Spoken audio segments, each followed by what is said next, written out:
terima kasih pemirsa, Anda masih bersama kami di Editorial Media Indonesia. Mas Kohar, kita coba dengarkan dulu Mas, bagaimana sebetulnya apakah memang kita sudah cukup ekstrim atau kurang? Kita sudah terhubung lewat saluran telepon dengan pengamat kebijakan publik Agus Pambagio. Mas Agus, selamat pagi. Pagi. Mas Agus, ada yang mengatakan pemerintah kita belum cukup agresif, belum cukup ekstrim untuk melawan corona ini. Tapi kalau saya melihat sebetulnya pemerintah sudah melakukan banyak sekali usaha untuk mengisolasi atau meredam dampak corona ini di Indonesia. Kalau menurut Anda seperti apa, Mas Agus? Sudah, tapi kan terlambat. Kan baru mulai seminggu lalu ketika protokol dibuat. Saya tanya langsung pada Pak Muldoko, bilang ini baru jadi. Nah, terus juga sistem isolasinya bagaimana? Kan nggak jelas. Ditunjuk juga kepala penanggulangannya baru 2 hari yang lalu kan kalau nggak salah, Pak Doni Monardo gitu. Nah, jadi juru bicara presiden juga ngomong. Juru bicara presiden kan ada, tapi kok nggak pernah kedengaran suaranya? Itu kan didengar orang harusnya.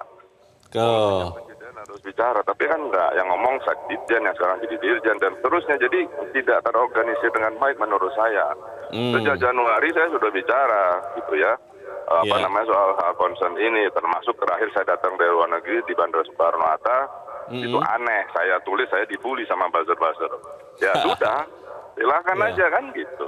Ya, tapi kan ada yang bilang begini Mas Agus, ya oke lah kita terlambat, tapi kan lebih baik kita sudah melakukan sekarang daripada tidak sama sekali kan. Apalagi yang harus dilakukan oleh pemerintah kalau melihat kondisi sekarang bahwa di Tiongkok sudah mulai melandai kasusnya, tapi justru di beberapa negara di luar Tiongkok malah menyebar dengan cepat, Italia dan beberapa negara lain. Bagaimana Mas Agus?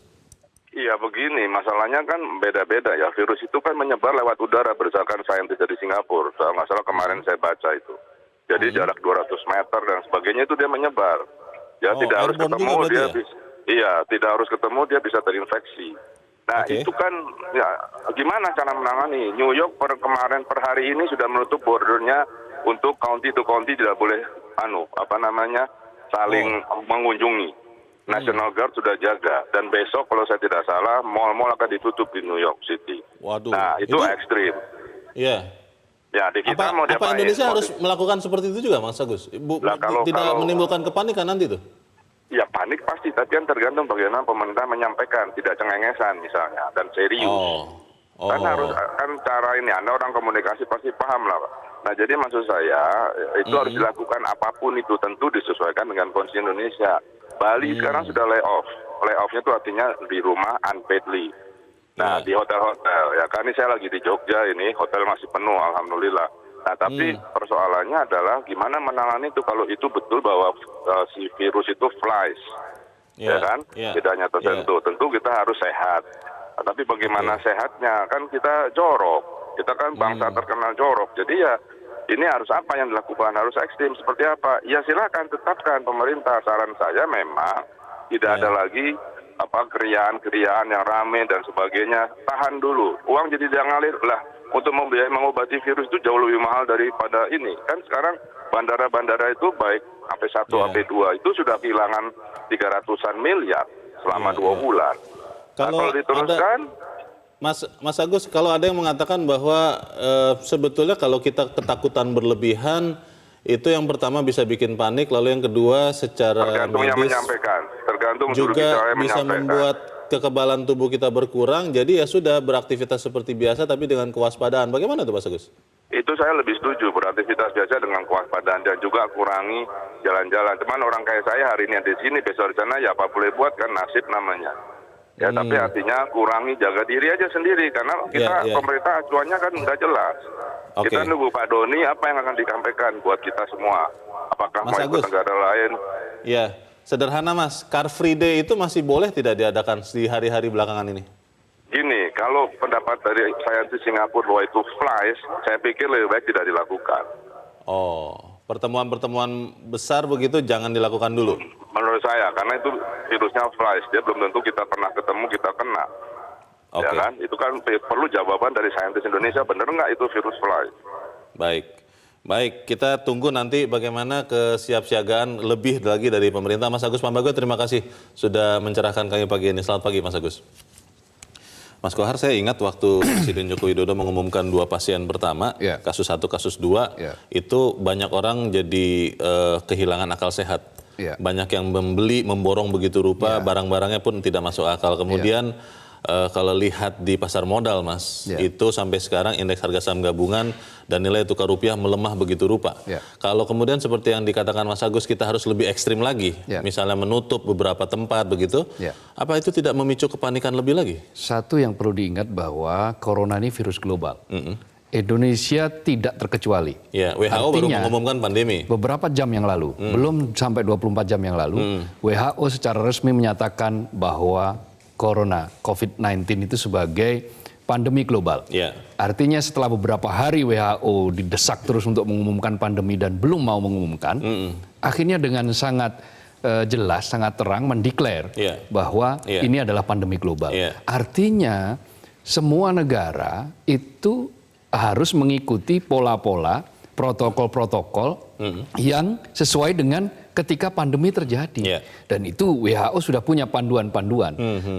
Artinya ketika beberapa negara misalnya melockdown, Italia misalnya dengan tingkat masivitas yang luar biasa, eksesifnya virus ini sampai ke negara, langsung. Pertama Italia Utara, sekarang seluruh Italia. Ini memang pahit untuk jangka pendek. Di Italia juga terjadi kepanikan. Meskipun itu sesaat. Kerugian ekonomi juga. Kerugian ekonomi jelas di mana-mana. Bukan hanya Indonesia. Cina jelas ada kemungkinan turun drastis pertumbuhannya turunnya bisa sampai 1%. Dan itu otomatis bagi Indonesia juga bisa memangkas 0,3 sampai 0,5% pertumbuhan. Tetapi banyak yang meyakini bahwa virus-virus semacam ini akan selesai, akan berlalu nanti.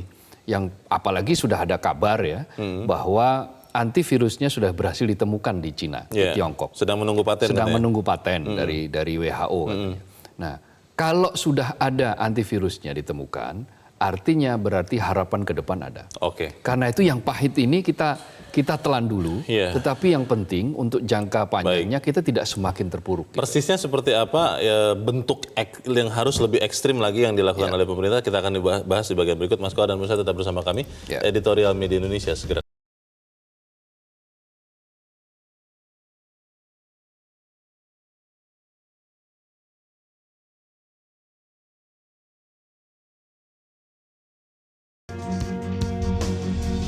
Terima kasih pemirsa, Anda masih bersama kami di Editorial Media Indonesia. Mas War, coba kita dengarkan dulu pendapat masyarakat. Bagaimana kita melihat kesiapan kita menghadapi corona. Kita sudah terhubung dengan pemirsa Metro TV di Curup, Bengkulu. Ada Pak Edward. Pak Edward, selamat pagi Pak. Selamat pagi Bung Leonard, selamat pagi Metro. Ya, bagaimana Pak Edward, Anda melihat... Melihat apa yang dilakukan pemerintah. Pemerintah sudah menerbitkan beberapa protokol atau panduan yang mengacu pada WHO. Rasanya pemerintah pusat sudah melaksanakan apa yang harusnya dilakukan. Tinggal sekarang penjabarannya ke bawah, ke daerah-daerah, kepala-kepala daerah. Nah ini jangan merasa raja-raja kecil. Kita ini mobilisasi penduduknya sangat tinggi, wilayah kita sangat luas. Jadi saya anehnya satu contoh, di Bali itu koordinasinya gimana sih antara kesehatan, dinas kesehatan dengan Pemdanya? Sekdanya nggak tahu ada yang mati karena corona, kan aneh itu. Bagaimana koordinasinya? Padahal ini wabahnya sudah, yang disampaikan tadi sudah wabah dunia, endemi dunia katanya. Itu yang pertama. Yang kedua tadi Bung Leonard menyampaikan, janganlah kalau kita dampak ekonomi, dampak apa itu sudahlah ada teori tadi Pak Pamegio sudah menyampaikan. Saya nggak menyampaikan itu. Saya yang sesalkan ada kepala daerah. Bung Leonard bilang jangan memborong sesuatu yang tidak perlu karena ketakutan. DKI Jakarta itu Anies Baswedan tuh ngapain sih borong masker jual mahal lagi 3.000? Itu nggak punya empati benar sebagai kepala daerah. Kita sesalkan ini yang begini. Pak Edward, kalau ada yang menganggap bahwa misalnya pemerintah ini masih kurang ekstrim begitu ya, sesuai dengan judul editorial. Kalau menurut Pak Edward, apa bentuk ekstrim yang harusnya bisa dilakukan lebih, bukan hanya oleh pemerintah pusat, tapi juga pemerintah daerah seperti yang Anda katakan tadi, Pak? Ya seperti yang Bung Leonard sampaikan, jangan adakan pertemuan-pertemuan yang ramai, kegiatan-kegiatan yang mengumpulkan orang banyak. Setiap mobilisasi daerah-daerah itu dinas kesehatannya harus setiap yang masuk ke daerahnya adakan tes suhu tubuh untuk mendeteksi dini. Nah yang kita sesalkan itu kepala daerah itu cobalah berempati. Saya contohkan tadi Pak Anies itu ngapain DKI beli masker jual mahal lagi, padahal pemerintah sudah bilang jangan. Gubernur Jakarta sudah menunda penyelenggaraan itu loh Pak, IPRIX itu Pak. Saya bilang ini cuma betul-betul momen yang baik bagi Anies menolak dengan alasan ada corona. Padahal dalam hitung-hitungan ekonomi ini merugi. Dia khawatir ini rugi dan tidak akan berhasil. Ini kan memang licik sekali. Jadi harus kerjasama ya pemerintah pusat dan daerah. Terima kasih Pak Edward di Curug Bengkulu, Pak. Selamat pagi. Di belakang Pak Edward ada Pak Poli Watimena di Ambon, Maluku. Pak Poli, selamat pagi. Halo. Pak Poli. Pak Poli. Selamat pagi Bang Leo. Ya. Bang Kohar, selamat pagi. Saya silakan Pak Poli. tidak sependapat dengan Pak Edward ya. Kalau melihat, jadi begini, ketika corona ini mulai dari Januari sampai sekarang, kan ini sesuatu ekstrim yang terjadi nih, Bang Kohar. Nah, pemerintah daerah itu semua stakeholder sudah bekerja, rumah sakit, pelabuhan udara, pelabuhan laut.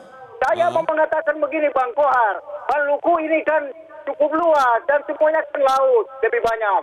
Nah, persoalan corona ini yang terjadi, saya mau mengatakan ini sesuatu yang sudah ekstrim. Artinya sudah terjadi dan tidak mau lagi ada korban-korban, Pak. Kalau cuma 2 di Depok, sekarang sudah 19 dan mungkin berkembang lagi.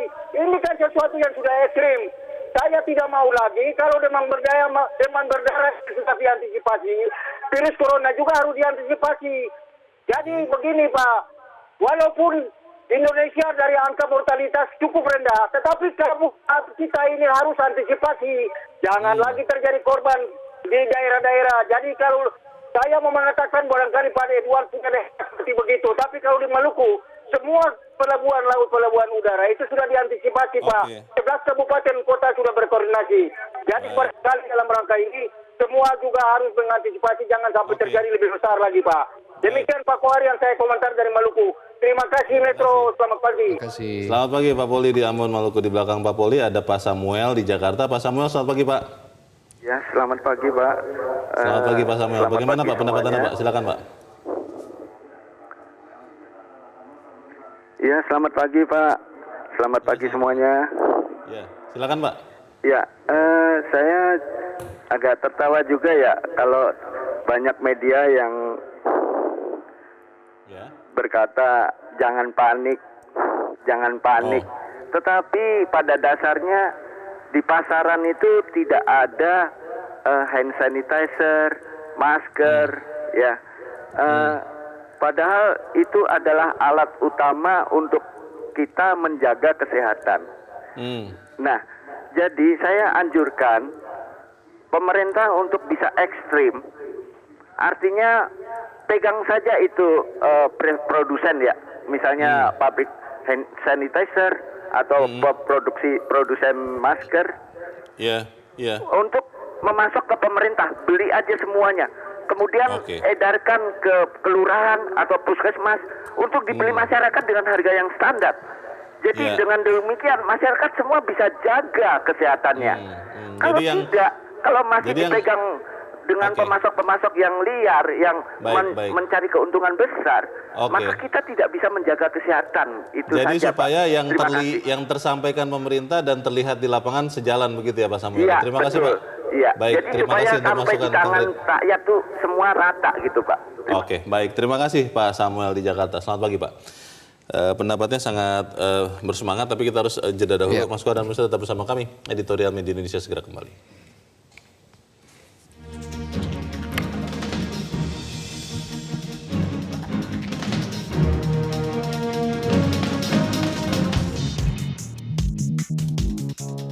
Terima kasih pemirsa Anda bersama kami. Kita di bagian akhir dari diskusi kita pagi ini. Mas Kohar tadi Pak Edward, Pak Poli agak berbeda pendapat. Kata Pak Edward, pemerintah daerah yang kurang. Sementara Pak Poli bilang tidak, pemerintah daerah sudah bekerja dengan keras. Lalu Pak Samuel tadi bilang yang paling nyata adalah begini deh, diadakan saja hand sanitizer atau masker oleh pemerintah. Pemerintah yang mengambil bagian. Bagaimana Mas? Nah problemnya misalnya kayak ini, masker, hand sanitizer. Itu kan produksinya kan kita impor juga. Minimal bahan bakunya kan kita impor. Masih impor ya? Impornya dari Cina. Aduh. Dari Tiongkok. Artinya kalau impor dari Tiongkok, ketika Tiongkok sudah di lockdown, ya tidak ada bahan yang ada kan cuma bahan yang kemarin diimpor pada bulan Desember. Itu paling tidak sampai bulan Maret ini, sampai April. Nah tetapi ada kabar yang menggembirakan, bahwa mulai 1 April Xi Jinping, Presiden Tiongkok, Presiden Cina sudah memerintahkan pabrik-pabrik untuk memulai kegiatannya lagi. Produksinya Artinya produksi ekonomi sudah mulai bergerak lagi. Karena Cina dengan penduduk yang sangat besar tidak mungkin menyerah melawan corona begitu saja. Tentu ini sesuatu yang kita pandang gembira, selain antivirusnya juga sudah mulai ketemu meskipun belum dipatenkan. Nah, artinya ada beberapa progres positif yang harus kita terima. Di Cina misalnya rumah sakit daruratnya juga sudah mulai ada yang ditutup. Artinya kalau sudah ada yang ditutup kan berarti sudah nggak ada kasus baru. Nah, beberapa saat lagi itu pintu-pintu di Cina justru akan mulai dibuka. Hanya memang yang di luar Cina ini yang memang sedang beredar.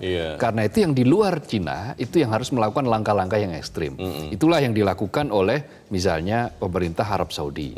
Pemerintah Arab Saudi menunda umroh untuk jangka waktu yang belum tahu kita diumumkan kemudian.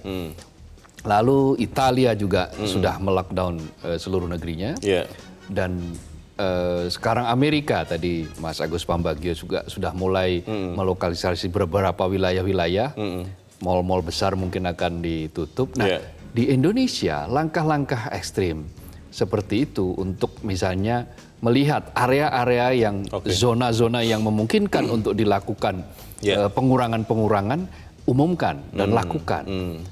Kalau dikatakan akan terjadi kepanikan, ya hampir pasti akan ada kepanikan. Tapi bagaimana meredam kepanikan itu dalam sesaat. Itu akan jauh lebih bagus daripada nanti untuk jangka panjang kita malah kebobolan, nggak karu-karuan. Karena itu publik juga penting bahwa salah satu yang penting kasus ini insya Allah akan bisa diatasi lah. Asal dengan bahu-membahu, dengan gotong royong, dengan kekuatan bersama. Berikan kepercayaan pada pemerintah untuk mengatasi ini. Pemerintah yang diberi kepercayaan juga lakukan kerja sebaik-baiknya. Optimal ya? Optimal. Orkestrasi ini perbaiki. Termasuk berkomunikasi, pikirkan caranya. Cara berkomunikasi, jangan ada kesan yang kemudian menganggap enteng. Seperti tadi dibilang Mas Agus, misalnya cengengesan. Jangan sampai ada kesan seperti itu.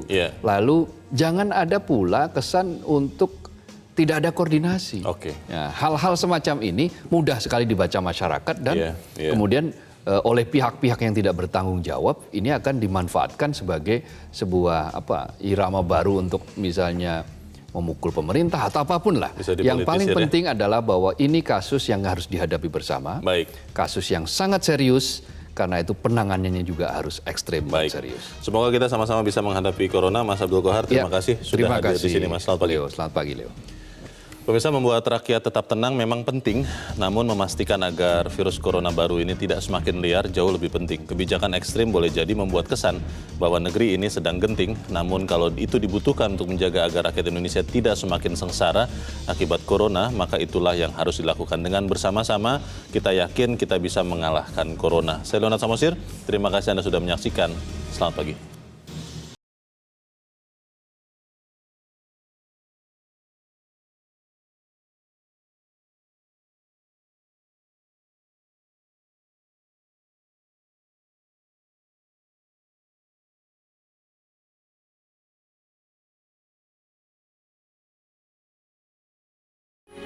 Metro TV, knowledge to elevate.